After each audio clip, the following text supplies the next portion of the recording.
সেকালে ও একালে মেয়েদের দেখতে আসলে যে পার্থক্য লক্ষ্য করা যায়।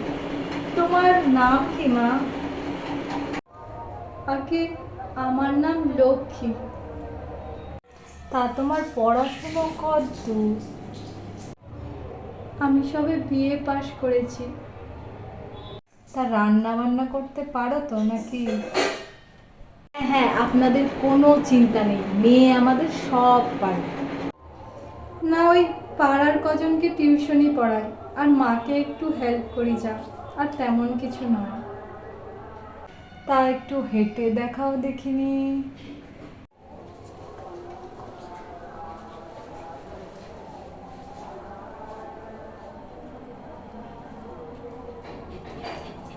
তোমার নামের মানে কি মা? মানেটা তো জানি না, তবে গুগলে সার্চ করে দেখছি। হ্যাঁ, এতদিন তো প্রয়োজন হয়নি মানে জানা, তাই আমি জানি না। তা তুমি কি করো এখন? ওই আর কি, রিলস বানাই, ভিডিও বানাই, ডান্স ভিডিও বানাই, মানে আমি হচ্ছে একজন কন্টেন্ট ক্রিয়েটর। আর রান্না বান্না? আপনি আছেন তো, আমি কেন রান্না করতে যাব? আমি রিলস বানাবো, ভিডিও বানাবো, আর আপনার ছেলে আমার ক্যামেরা ধরবে, বাস এটুকুই। আপনার ছেলে ফটো তুলতে পারে তো? কারণ আমার ওই রিলস ভিডিও বানাতে গেলে কিন্তু একজন ক্যামেরাম্যানের খুব দরকার। তাই আমি চাইছিলাম মানে এমন কোনো পাত্র যে অলরেডি রিলস বানাতে, ভালো ফটো তুলতে, এগুলো যেন পারে।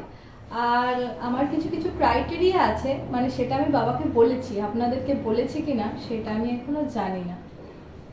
আমি তো এটাই বুঝতে পারছি না, তোমার বর দরকার না ফটোগ্রাফার? হ্যাঁ, সবই হতে হবে। আর তার থেকেও বড় কথা, আমি তো বাবাকে বলেইছি যে সবার আগে দেখবে পাত্র বড় ইউটিউবার কিনা।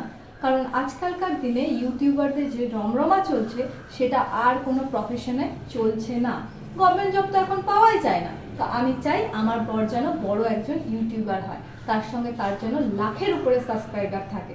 তো আপনার ছেলের যদি এই ক্রাইটেরিয়াগুলো থাকে তাহলে আপনারা ওয়েলকাম, না হলে আপনারা আসতে পারেন। তুমি বরং তোমার মা বাবাকে বড় ইউটিউবার নাহলে ফটোগ্রাফার খুঁজতে বলো। আমার ছেলে তোমাকে বিয়ে করতে পারবে না মাগো, ক্ষমা করো। আমরা বরং আজকে আসি, কেমন? টাটা। মা, আমি তোমাকে বলে দিচ্ছি কিন্তু এর পরের বার যদি ছেলে পক্ষ আসে আগে দেখে নেবে বড় ইউটিউবার কিনা, না হলে কিন্তু আসতে দেবে না। আগের থেকে আমি বলে দিচ্ছি, আমার কাছে কিন্তু রিজেক্ট।